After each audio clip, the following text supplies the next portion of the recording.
if there's one thing that I don't want to see when I'm watching a World Series game in which Yamamoto is dealing against Gosman in a 1-1 ball game in the 5th inning, and it's just one guy up, one guy down after another on both sides, both pitchers dominating. You know what I don't actually care to see at that moment is a Jonas Brothers concert.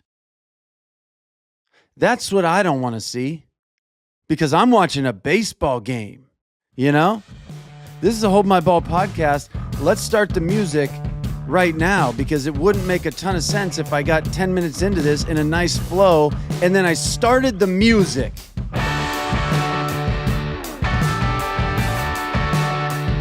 Let me tell you this, if I'm Gosman in that situation and I got to wait an extra 12 minutes because the Jonas Brothers are in center field and they're doing a concert, a one-song concert real quick, while you just wait an extra 12 minutes to get ready for this inning, but you've just cruised through 5. Really nice, dude. You're actually doing awesome. We're going to break up that whole rhythm here. Stand on the field, sit in the dugout longer. I don't really care.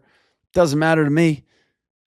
We're the MLB. You might only get to the World Series one time in your life, and then when you are here, like Gosman is, you might only pitch once because it's a 7-game series, and who knows? And you just so happen to be carving. You're carving. You're dealing.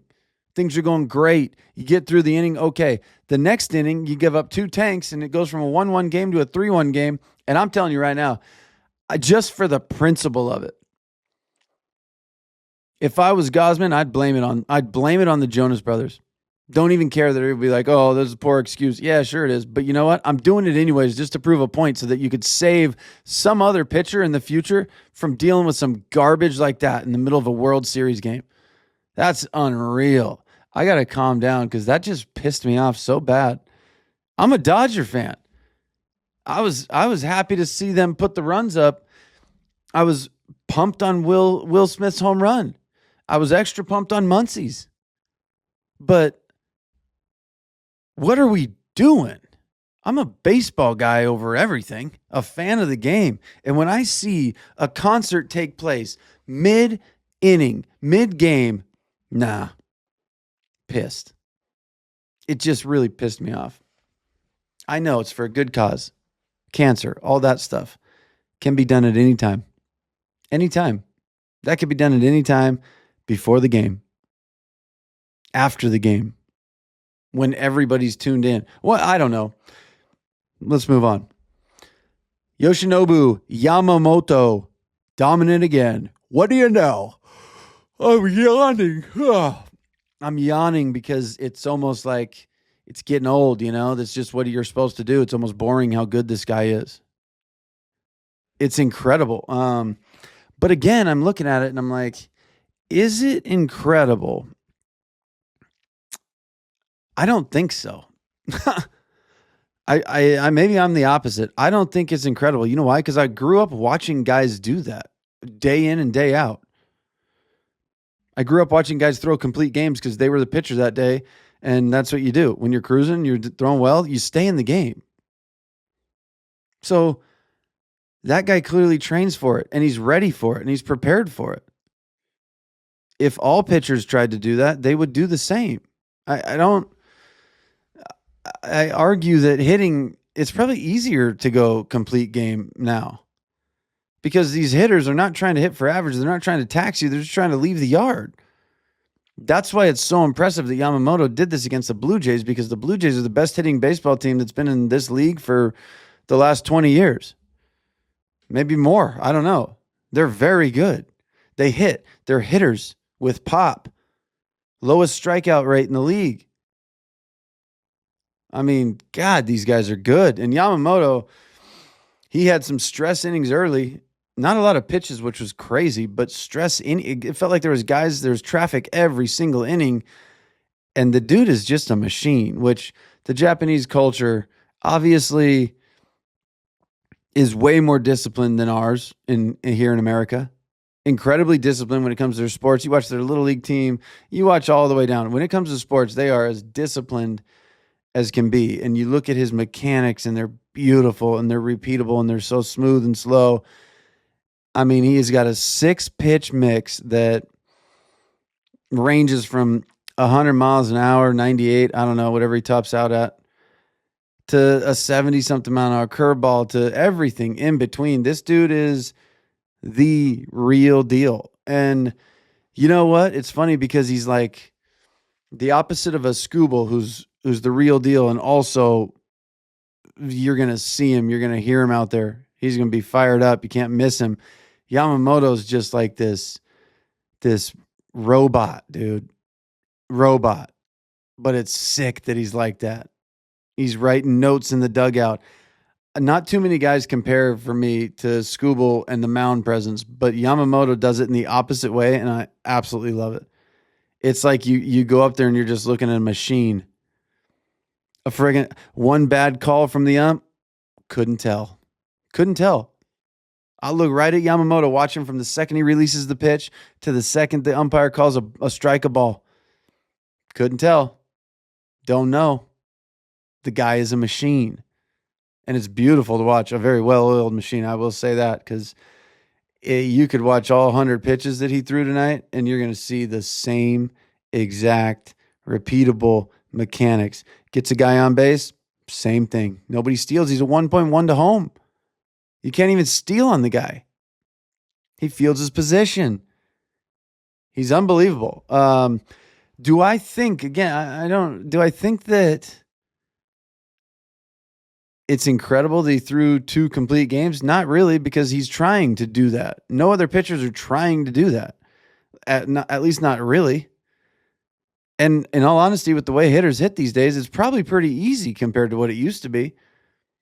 I grew up watching complete game after complete game. That's what certain guys did. You go out there and you give your team 9 innings and you dominate. And it doesn't matter how many times you went through the lineup or if a lefty righty is coming up. It doesn't matter. You're dealing, keep dealing. Now all the analytics, they kill so many moments for stuff like this. But when you got a Yamamoto going out there and he's got a little lead and he's doing well, and your bullpen has been brutal, it just makes you play the game the way it's meant to be played. That's why you have 2 Yamamoto complete games back to back, because they don't want to go to the bullpen. And it turns out leaving somebody in for 112 pitches, 102 is just fine. Just like it used to be 20 years ago. I don't know. As happy as I am for Yamamoto, I'm a Dodger fan, as cool as it was, it doesn't speak so much to like how is he doing that, as much as it's like our standard for a complete game now is so friggin' like, I don't know if it's high or low. One complete game and you're amazing. We never see that. Yeah, we used to never see no hitters. Now we see complete games about as often as we see no hitters, which is never. It's the same thing with hitters. I don't think that hitters' batting averages are so low now compared to what they used to be because pitching is so good. It's certainly better, but they're trying to hit bombs. They're trying to go yard because it's easier off these pitchers to score a run with the long ball than it is to string 2 or 3 hits together in an inning. But they're big leaguers. If they went up there and decided not to just try to jack baseballs out of the yard and crank everything they see dead center, they would be 30 points higher on their batting average as a league. I can almost promise. If that's what they tried to do, they're good enough to work on leaving the yard against the best pitching in the world and do it at an all-time high rate. You're trying to tell me they're not good enough to put these at-bats together and scrap and strike out less and put more balls in play? This is exactly what the Blue Jays do. And look at, they're the best offense in the league. Everybody's like talking, oh, it's so nice to see baseball coming back to where it's supposed to be. These pitchers are pitching. It's like he threw an extra 2 innings and 25 pitches. What are we even asking for? How friggin' low is the bar? You know? So, yes, Yamamoto, special. I mean, special. I'm not taking anything away from what he did, but I'm trying to highlight the fact that that's a guy that prepares for that. So what are we surprised for when he goes out and does it? He's one of the few that prepares for it. Every other starting pitcher prepares to throw as hard as they possibly can and hopefully give you 5 to 6 good ones and then get to the pen and let them take over. These are the best athletes in the world, the best baseball players in the world. Of course they could hit higher batting averages if that's what they're trying to do, but they don't get paid for that. You don't get paid. How much is Luis Arias getting paid compared to a Cal Raleigh? Well, maybe that's a bad comp. I don't know what Raleigh's contract is right now. How much is Luis Arias getting paid compared to a Juan Soto? Juan Soto does a lot of what Arias does. Very difficult out. Never really strikes out. Almost impossible to have just a normal at bat against him as a pitcher. But he doesn't hit bombs, so he's not getting paid a fraction of what Juan Soto is. It's not that there's not a place in baseball for those guys. It's that there's not a paycheck in baseball for those guys. So they say, screw it. Let me hit bombs. I'm trying to get paid. Pitchers, 91, 92, movement, keep you guessing, keep you off balance all game. No, doesn't pay the bills. The radar gun pays the bills. So everybody's talking about, the game's coming back to where it was. You know why? Because this is baseball. You can't reinvent the baseball wheel. The way to win is the same way it's always been. Manufacture, put pressure on the defense, get after them, work at bats. You want the pitcher out of there. You don't do it by scoring runs. You do it by forcing him to throw pitches and get tired and then make a mistake or two. And then you capitalize on the mistake or two. It's hard, man. It's hard to watch what people are praising in baseball these days. And it's like, you're praising the way the game was meant to be played. And it is beautiful to watch. Don't get me wrong, but these guys could all do it. They choose not to because that's not how you get paid. And I get it. I'd do the same thing if I was there. Launch me some balls. Let me hit some bombs. If you're telling me I could hit 327 this year or 3 years in a row, win the batting title like Arias and still not get paid, like paid,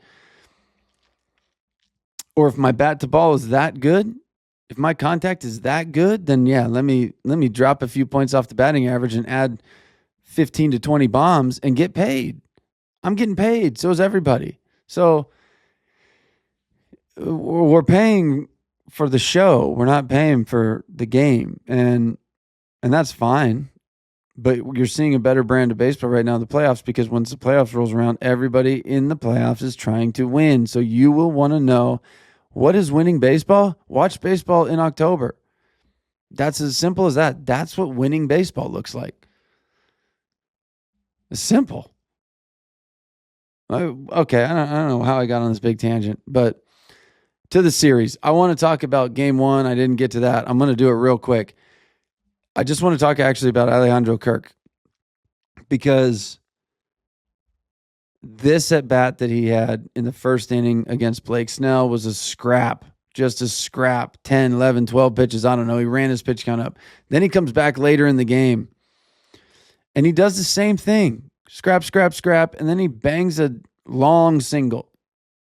He is the slowest guy in the league, double for anyone else, but he beats Snell in a very frustrating at-bat for a pitcher. And I imagine that for Snell, that was annoying. That was very annoying. And I don't know. I'd love to ask if he thinks he handled it well mentally because the next pitch he throws is a cock shot right down the middle. And Varsho, I think, takes it dead center, 400 feet. And I think that home run happened because Kirk's at bat. It got to Snell. It got to him enough. No, it's not like it ruined him mentally, but it got to him just enough to where it might have played a part in him leaving a first pitch fastball right over the plate, thinking a guy's not going to swing, not taking a pitch off because I don't think that's what he did, but I don't think there was the same emphasis on executing a pitch as there was if he were to get Kirk out because the irritation is gone. That frustration of the at-bat isn't there, but Kirk got on instead and he taxed you and he beat you, and it was a hitter's at bat. It was a pitcher's at bat, and it ended up going the hitter's way. And that, I just think, got to Blake just a tiny bit. Just a little bit, enough to piss him off. And then that opened the floodgates for game one. So Jays go up, and this is the way it's been. This is the way the playoffs are. Dodgers are heavy favorites. Such heavy favorites. Everybody but Toronto's like, yeah, Dodgers are going to win. Even people that don't want the Dodgers to win are like, yeah, they're going to win, of course. And then the Jays come out and just put it on them. And now the narrative is Dodgers in trouble. Are the Dodgers in trouble? It's not the narrative around the Dodgers club. I'll also tell you that because I've seen the interviews. They don't give a shit. But the narrative of the public switches with every game. Every game.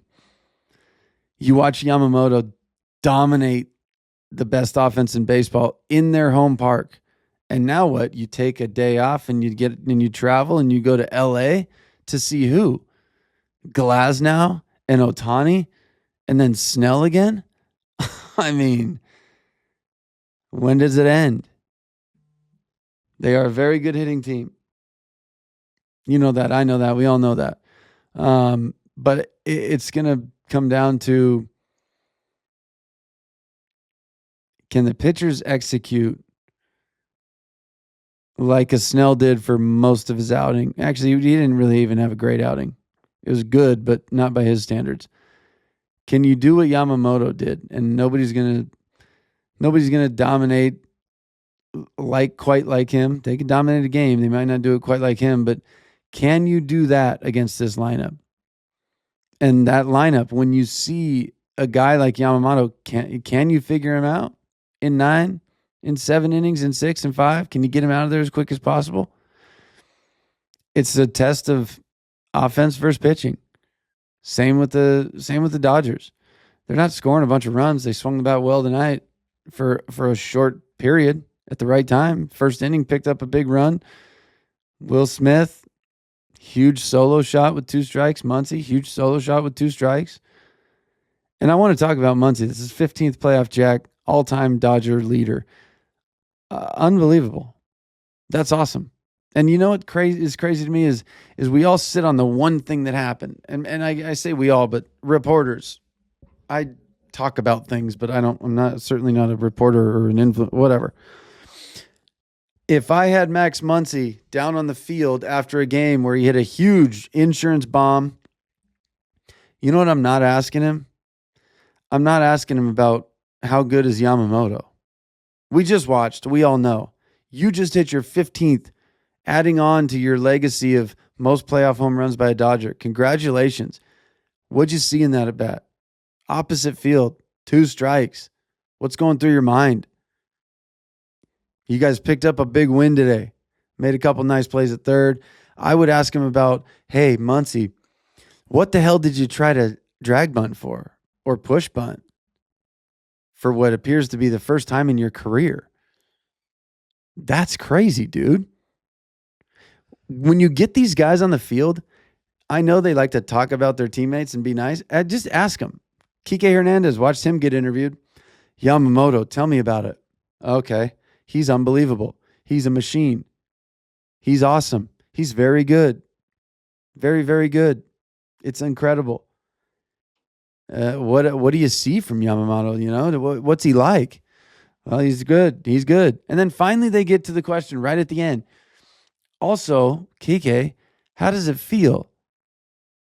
You just played your 86th playoff game with the Dodgers. That's the record. Most all-time playoff games played with the Dodgers. And we're asking you about Yamamoto? Do better, man. Reporters, be personable. It's just like a coach. You know?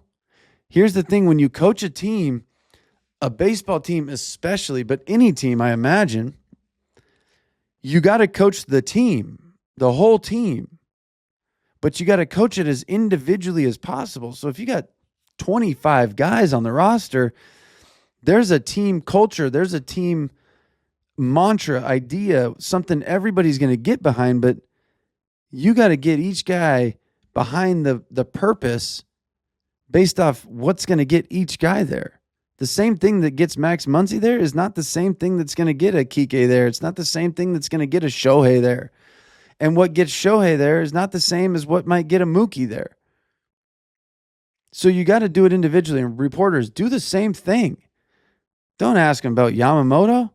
What are you asking your left fielder who's Mr. Clutch October, who just set a record for most playoff games ever played by a Dodger? What are you asking him for? Ask him about him. You know what I mean?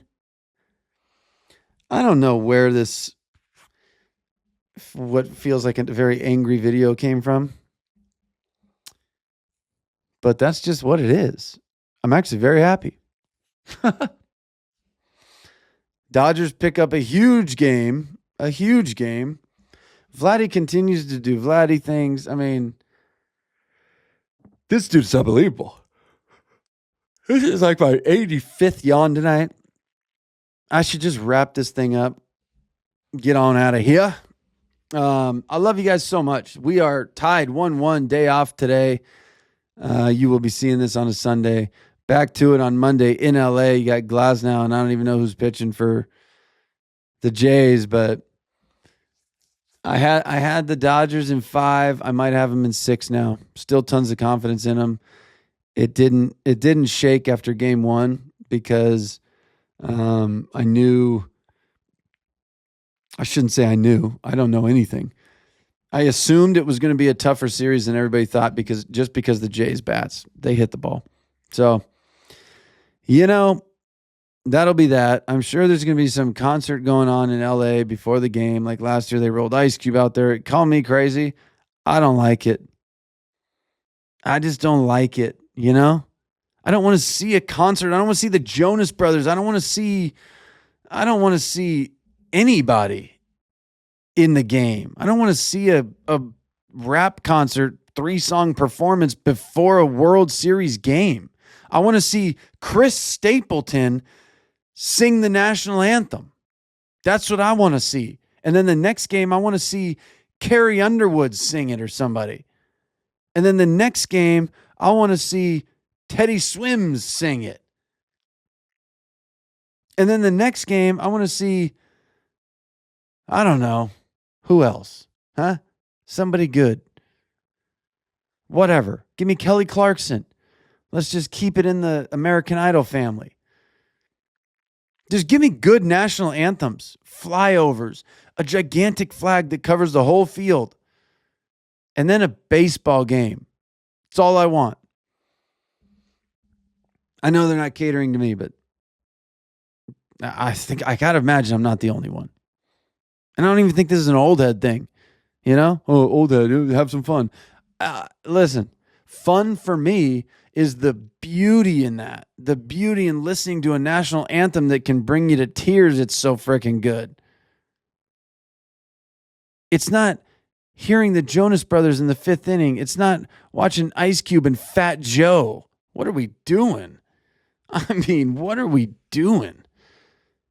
Good Lord. I tell you right now, it's going to be Kendrick Lamar probably. Why wouldn't they? He bodied Drake. He's going to do the same thing. He's going to come out and sing probably in LA because that's he owns LA. I don't know. And maybe nothing will happen. Maybe the Dodgers won't do that at all. But God, would it be nice to just hear a beautiful national anthem. A beautiful flyover. Watching that flag ripple across the entire outfield.